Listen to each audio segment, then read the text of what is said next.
올라왔는데 4월 첫 번째 주를 맞이했습니다. 우리가 인생을 살면서 우리의 인생에 동반자가 있습니다. 왜냐하면 사람은 혼자 살아갈 수 없기 때문입니다.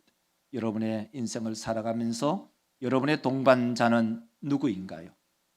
아내는 아내에게 있어서 동반자는 남편일 겁니다. 남편에게는 동반자가 아내일 것입니다. 손바닥이 있다면 손바닥의 그 동반자는 손등입니다. 동전의 양면이 있듯이 동전의 동반자는 앞면은 뒷면이 되고 뒷면은 앞면이 됩니다. 저는 설교를 준비를 하면서 좋은 시를 한 개 찾아보려고 애를 써봤습니다. 동반자의 시를 혹시 찾을 수 있을까? 네이버에 아무리 찾아도 동반자의 좋은 시를 찾을 수가 없었습니다. 네이버에 검색을 하면서 동반자라고 치니까 가장 먼저 올라오는 것이 뭐냐면 태진아의 동반자. 이게 먼저 올라오는 거예요. 웃으신 분은 태진아의 동반자를 많이 불러봤을 가능성이 굉장히 많은, 교회 안에서 좀 전에 앉아 계시지만 뭔가 한가닥을 했지 않았을까. 당신은 나의 동반자, 영원한 나의 동반자. 이 노래를 상당히 많이 불러보지 않았을까. 그 가사를 읽어보면 태진아가 부르지만 않았으면 이 가사가 정말 좋은 가사더라고요. 제가 쭉 읽어보니까 당신은 나의 동반자, 영원한 나의 동반자, 내 생애 최고의 선물, 당신과 만남이었어. 이걸 만약에 이것을 뒤집어서 기독교로 이렇게 바꾼다면 내 생애 최고의 선물 당신이었어. 당신과의 만남이었어. 그것이 예수 그리스도가 될 수도 있고, 그것이 남편이 될 수도 있고, 그것이 목사이가 될 수가 있고, 때로는 우리의 손주가 될 수가 있고. 근데 태진아가 부르니까 조금 달라요. 자, 우리 믿음의 권속들, 오늘 본문 말씀은 마가가 예수님의 사역을 우리 가운데 소개를 해주고 있어요. 마가가 우리 가운데 예수님의 사역을 소개해 주는데, 그 예수님의 사역이 뭐냐면 천국 복음을 우리 가운데 나타낸 사역입니다. 그러면 마가는 예수님께서는 이 자신의 사명을 감당하기 위해서 어떻게 사역하셨을까? 사역을 위해서 우리 예수님은 어떻게 준비하셨을까? 이것을 마가가 우리 가운데 소개를 해주고 있어요. 우리에게 보여주는 그 이유는 뭐냐면 예수의 제자라면 예수를 따라라. 예수의 제자라면 예수님처럼 행해라. 예수님의 제자라면 예수님을 따라쟁이 하면 된다라고 마가는 우리 가운데 이 마가복음을 통해서 소개를 해주고 있어요. 예수께서는 천국 복음을 전파하실 때 어떻게 전파하셨을까? 예수님은 천국 복음을 이렇게 전파하셨다. 우리는 예수님의 전파한 대로 따라하기만 하면 된다. 한번 따라합시다. 나는 예수님의 따라쟁이입니다. 예수님이 하셨으니까 나는 예수의 제자이기 때문에 예수님이 하신 것을 따라 하면 된다는 거죠. 다시 한번 따라합시다. 나는 예수님의 따라쟁이입니다. 할렐루야. 우리 모두가 예수님을 따라 행하면 돼요. 그래서 우리는 예수님의 따라쟁이예요. 오늘 본문 말씀을 가지고 제목을 복음의 동반자라는 제목으로 두 가지로 말씀을 드리겠습니다. 그 첫째는 바로 전도의 동반자는 기도입니다. 이 세상에는, 우리의 삶 속에는, 우리가 이 세상을 살아가면서 이 세상에는 눈에 보이는 것과 눈에 보이지 않는 것이 있습니다. 우리의 눈에 보이는 것이 있고 또한 우리의 눈에 보이지 않는 것이 있습니다. 제가 본문 말씀을 가지고 설교 준비를 하면서 우리의 눈에 보이는 것과 우리의 눈에 보이지 않는 것, 그게 뭐지? 가까운 신뢰로 이제 낮 예배를 마치고 재직회를 하고 그리고 식사 시간이 돌아올 겁니다. 식사는 우리 모든 성도들이 다 식당에 가서 식사를 합니다. 식사를 하면은 식사에 거기에 우리가 먹을 밥이 있고 국이 있고 반찬이 있습니다. 우리의 눈으로 보이는 것입니다. 그런데 실질적으로 그 음식을 준비하고 일단은 음식을 뭘 준비하지? 계획을 해야 됩니다. 눈에 보입니까? 머릿속에 있는데, 마음속에 있는데.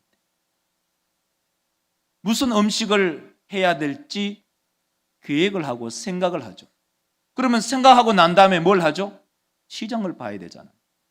시장만 보면 뭐 할까요? 음식 하려면 재료를 다듬어야 되잖아요. 그리고 재료를 다듬어서 우리 권사님들, 집사님들 땀을 뻘뻘 흘리면서 몸빼 입어가지고 열심히 조리해야 돼. 아, 그렇구나. 이 세상에는 눈에 보이는 것도 있고 눈에 보이지 않는 것도 있지만 눈에 보이는 것은 우리가 예배 마치고 간 다음에 식탁에서 보이는 밥, 국, 맛있는 반찬들이 그게 있어요. 그러면 이것을 보이는 것을 준비하기 위해서는 계획해야죠. 시장 봐야죠. 다듬어야죠. 조리해야죠. 식탁에 디스플레이 이렇게 뷔페 형식으로 만들어둬야죠. 우리 믿음의 성도들, 우리의 입장에서는 밥을 얻어먹는 우리의 입장에서는 당장 무슨 반찬인가? 무슨 국인가? 밥은 진가? 잘 되었는가? 여기에 관심이 있지만 그거보다 더 중요한 것이 뭐냐?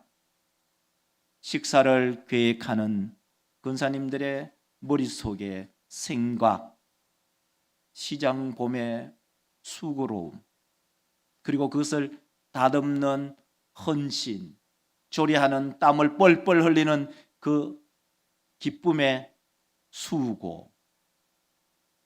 여러분, 보이는 것이 더 중요할까요? 보이지 않는 것이 더 중요할까요? 제 입장에서는, 제 생각에는 보이는 것도 중요하지만 훨씬 더 중요한 것이 무엇이냐? 보이지 않는 것입니다. 보이지 않는 것이 얼마나 중요한 건지 우리 가운데, 이 성경이 우리 가운데 들려줍니다. 예수님의 사역은 눈에 보입니다. 그것은 제자들도 보고 많은 사람들도 보았습니다. 그것이 뭐냐? 보이는 것, 전도입니다. 눈에 보이는 것, 전도. 오늘 본문 말씀 38절과 39절을 한 절씩 우리 한번 읽어보면 이렇습니다. 38절 이렇죠? 이르시되 우리가 다른 가까운 말들로 가자. 내가 이를 위하여 왔노라 하시고 이에 온 갈릴리에 다니시며 그들의 또 귀신들을 내쫓으시더라. 이 38절과 39절에 있어서 두 번에 걸쳐서 눈에 보이는 전도를 하셨어요. 전도는 눈에 보여요. 전도는 명확해요. 이것은 제자들도 그리고 주변의 사람들도 모든 사람이 볼 수 있는 것이요. 제자들도 보았고 또 주변에 있는 많은 사람들도 보았어요. 이 본문 말씀 바로 직전에 예수께서는 어떤 일을 하셨냐면 기적과 이적과 표적의 역사, 기적과 이적과 기적의 이 표적들은 다 눈에 보이는 것입니다. 그 앞에 있는 것이 뭐냐? 바로 가버나움 해당 안에서 바로 귀신을 쫓아내는, 눈에 보여요. 그리고 조금 있다 보니까 이 베드로의 장모 어른이 계셨는데 그 장모 어른이 열병으로 너무너무 아파하시는 거예요. 그래서 예수님께서 베드로의 장모를 고치는 것, 이게 다 눈으로 보이는 거잖아요. 기적, 이적, 표적 다 눈으로 보이는 거예요. 그로 인해서 하나님의 나라 복음이 보일 뿐만 아니라 전파되는 놀라운 기적의 역사, 표적의 역사가 일어났어요. 그런데 믿음의 성도들, 우리가 눈에 보이는 것보다도 보이지 않는 것이 훨씬 더 중요하다고 했잖아요. 눈에 보이지 않는 게 뭐예요? 예수님께서 행하신 기도입니다. 오늘 본문 말씀을 읽어볼까요? 본문 말씀을 읽어보면 35절에 나타나잖아요. 한번 보겠습니다. 새벽 아직도 밝기 전에 예수께서 일어나 나가 한적한 곳으로 가사. 보십시오. 여러분, 기도 보입니까? 새벽에 나와서 우리 성도님들 기도하는 것, 다음에 하세요. 새벽에 주의 전에 나오시는 분 누가 보입니까? 전도하면 최소한 주보에 세 가족 소개라도 합니다. 눈에 보이는 것과 눈에 보이지 않는 것, 이 두 가지가 있어요. 눈에 보이는 것은 우리의 눈으로, 육신의 눈으로 다 볼 수가 있어요. 그것도 중요하지만 그것보다도 더 중요한 것이 뭐냐? 눈에 보이지 않는 것인데 그것은 기도 사역이에요. 그래서 표를 만들었지 않습니까? 표를 보여주시면 이렇게 표를 보여줄 수 있어요. 눈에 보이는 것은 전도 사역이에요. 근데 모든 사람들은 이 눈에 보이는 것을 전부라고 생각하지만 실질적으로 눈에 보이는 것은 절반밖에 안 돼요. 눈에 보이지 않는 사역이 있어요. 그 사역이 뭐냐? 기도 사역이에요. 저는 이것을 표현할 때 이렇게 표현하고 싶어요. 오리 한 마리. 오리는 물 위에 떠 있어요. 오리는 물 위에 떠 있는데 물 위에 떠 있는 그 오리의 발은 끊임없이 움직여요. 자기의 몸의 방향을 움직이기도 하고 또 물 밖으로 걸어 나올 수도 있고. 저는 이것을 우리 성도들이 전도를 하는 것은 눈에 보이는 것. 수면 위에 떠 있는 오리의 몸체. 그러나 그 오리의 몸체를 움직이는 것은 뭐냐? 오리의 발이다. 오리의 발갈기 없이 오리가 움직일 수 있나요? 오리가 물 위로 헤엄칠 수가 있나요? 교회도 마찬가지입니다. 교회에 여러 사역들이 있지만 교회를 움직이는 원동력이 어디 있느냐? 그것은 기도 사역입니다. 기도하지 않으면 전도 못합니다. 그러면 이것은 동반자입니다.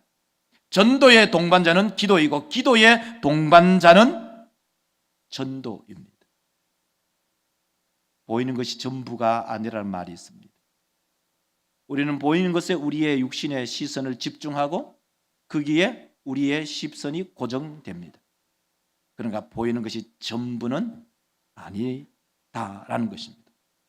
우리 사람 믿음의 성도들 고난주간을 맞이하면서 고난주간 특세를 하면서 고난주간의 주제가 뭔지 아시죠? 여러분 기억하시나요? 한번 해볼까요? 고난주간 특별 새벽기도 주제가 무엇일까요? 시작. 그렇죠. 시험에 들지 않게 기도하라. 물론 그 안에는 깨어 있어가 있지만 사실 뺐어요. 간단하게 하기 위해서. 시험과 기도는 상당한 관계성이 있다는 거죠. 우리가 시험 드는 이유가 뭐냐? 그 근본적인 이유가 기도하지 않기 때문에. 내가 왜 쉽게 삐지느냐? 왜 다른 사람들과 마음이 상기느냐? 다른 사람들과 관계성이 깨지냐? 근본적인 이유는 기도하지 않음에 있어요. 우리 사람 믿음의 성도들, 그와 마찬가지로 전도라는 오리의 물 위에 있는 몸체가 있는 반면에 물속에 오리의 발이 있다는 것을 기억하십시오. 전도의 동반자는 기도입니다. 전도의 동반자는 기도입니다. 뒤집어 놓고 얘기할까요? 좀 더 쉽게.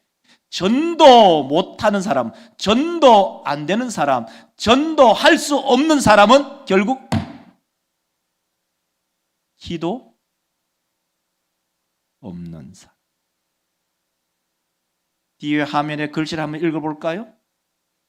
글씨 한번 읽겠습니다. 다 같이 시작.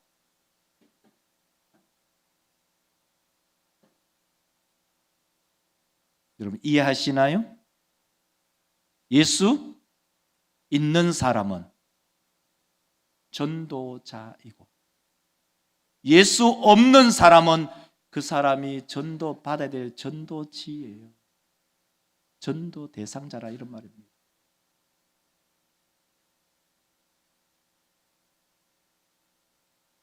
전도의 동반자는 기도입니다. 기도하지 않는 사람은 전도할 수 없습니다. 전도하지 못하는 사람은 뒤집어 놓고 말하면 기도하지 않는 사람입니다. 그러면 우리는 이 본문을 통해서 교훈을 얻지요. 하나님, 우리는 기도자로서 전도자가 되겠습니다. 이 마음을 가지시기를 주의 이름으로 축원합니다. 축원합니다. 두 번째로는요, 예수의 동반자는 제자들입니다. 우리에게 소중한 사람들이 너무나 많습니다. 내 인생의 동반자는 누구일까요? 예수님의 동반자는 누구일까요? 오늘 본문 말씀 보면 35절에 이렇게 말합니다. 함께 여러분 빨간 것이 읽으시기 바랍니다. 새벽 아직도 밝기 전에 나가 한적한 곳으로 가사 거기서 기도하시더니, 예수님은 이른 아침에 일어나셔서 기도하셨습니다. 그 기도하신 예수님은 혼자서 전도 사역을 감당한 것이 아니라 그와 함께하는 12명의 제자들이 있었습니다. 그래서 36절을 읽어보면 빨간 글씨를 한번 보십시오. 읽으시기 바랍니다. 다 같이 시작. 예수의 뒤를 따라가. 시몬과 및 그와 함께 있는 자들, 누구죠? 시몬과 그의 친구들, 예수님의 제자들. 그들이 누굴 따랐다고요? 예수의 뒤를 따라가. 예수님의 동반자는 제자들입니다. 그 제자들의 명단이 쭉 나오는데요, 이것은 3장 16절부터 나옵니다. 예수님의 제자의 명단을 한번 읽어보는 것도 좋겠어요. 16, 17, 18, 19 넉 절인데 교차해서 한 절씩 읽도록 하겠습니다. 자, 한 절씩 읽겠습니다. 제가 16절. 열두를 세우셨으니 시몬에게는 베드로란 이름을 다하셨고,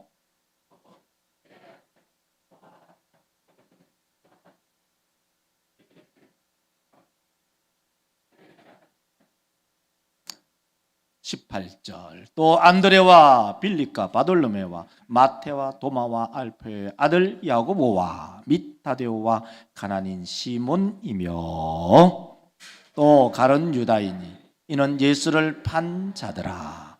아멘. 예수님의 제자가 전체가 몇 명이라고요? 몇 명이라고요? 12명. 그런데 이 3장 16절, 17절, 18절, 19절을 읽으면 이 넉 절 속에 중요한 단어가 있어요. 그 인명보다도 목사의 눈에는 무엇이 보이느냐? 한번 화면 보여주세요. 17절 보여주실래요? 17절에 한 절 읽겠습니다. 한 단어만 읽겠습니다. 18절 읽겠습니다. 19절 읽겠습니다.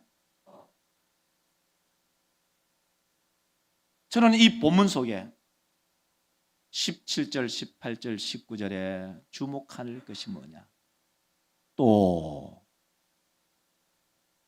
예수님의 제자는 예수님 당시에는 12명만 그의 제자였지만 또 그의 이름이 뒤로 기록됩니다. 또 자인교회 성도들이 예수의 제자고 또 여러분의 이름이 거기에 적히는 거예요. 또 우리가 17절, 18절, 19절을 다시 읽으면 이 본문이 우리 가운데 새롭게 들려집니다. 17절 다 같이 읽겠습니다. 시작. 다시 읽겠습니다. 자, 다 같이 큰 소리를 읽읍시다. 시작. 또 세베대의 아들 야고보와 야고보의 형제 요한이니 이 둘에게는 보아느게 곧 우리의 아들이란 이름을 더하셨으며 18절 시작. 또 안드레와 빌립과 바돌로메와 마테와 도마와 알페의 아들 야고보와 및 다데오와 가난인 시몬이며 19절. 또 가룟 유다 이는 예수를 판 자더라. 또 그러면 20절 되겠죠. 자인교회 우리 주보에 이렇게 딱 뒤에 보면은 있잖아요. 우리 원로장님 또 김필곤, 박인구, 석종우, 이성호, 최한태, 박준태, 남성수, 이성태, 김덕만, 김오한, 김명호, 이원우, 재복한, 김재우. 그게 뭐죠? 또 우리 요람에 보면은 우리 권사님들 이름 있잖아요. 또 우리 시무 집사님들 이름 있잖아요. 또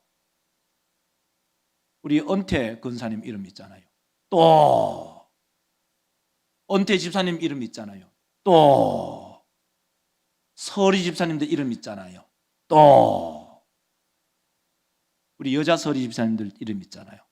또 예수님의 동반자가 우리 모든 믿음의 근속임을 믿으시기를 주의 이름으로 축원합니다. 오늘 본문 말씀을 우리가 읽으면서 예수님은 그의 제자들이 예수님의 동반자였습니다. 그래서 이 본문 말씀을 읽으면서 우리 성도들에게 적용하기를 표를 보여주면 이렇게 적용이 되겠구나. 예수님에게 동반자가 있었는데 예수님 살아계실 그 당시에는 제자들이 예수님의 동반자. 지금 우리에게는 바로 자인교회 성도들, 우리 모든 믿음의 권속들이 예수님의 동반자가 되시기를 주의 이름으로 축원합니다. 그러면 왜 예수님은 이 12명의 제자들을 세우셨을까? 예수님은 왜 우리 교회를, 자인교회를 여기에 세우셨을까? 성경은 우리 가운데 이렇게 들려줍니다. 13절, 14절 보세요. 이에 12를 세우셨으니 또 보내사 두 가지입니다. 예수께서는 제자들을 세운 이유가 두 가지입니다. 성경 구절을 한번 보여주시면 보십시오. 이에 12를 세우셨으니 이는 이유 구문이잖아요. 왜냐하면 자기와 함께 있게 하시고, 첫 번째는 교제하기 위해서, 두 번째는 또 보내사 전도하기 위해서. 우리 사람 믿음의 권속들, 하나님과 함께하고 그리스도와 함께하는 사람들은 예배자입니다. 그게 교제죠. 나는 예수 믿는다라고 얘기하면서 교회에 나오지 않는 사람은 예수와 함께하는 사람들이 아닙니다. 예수와 함께하는 사람, 하나님께 예배드리는 사람, 그리고 또 보내사 전도하게 하시는 예수님이 12명을 부르신 이유가 거기에 있습니다. 그러므로 우리 모든 믿음의 권속들은 예수께서 우리를 부르신 이 목적, 하나님을 예배하고 하나님의 나라를 전파하는 이 사역을 예수님의 동반자로서 잘 감당하시기를 주의 이름으로 축원합니다. 기도합시다. 걸어가시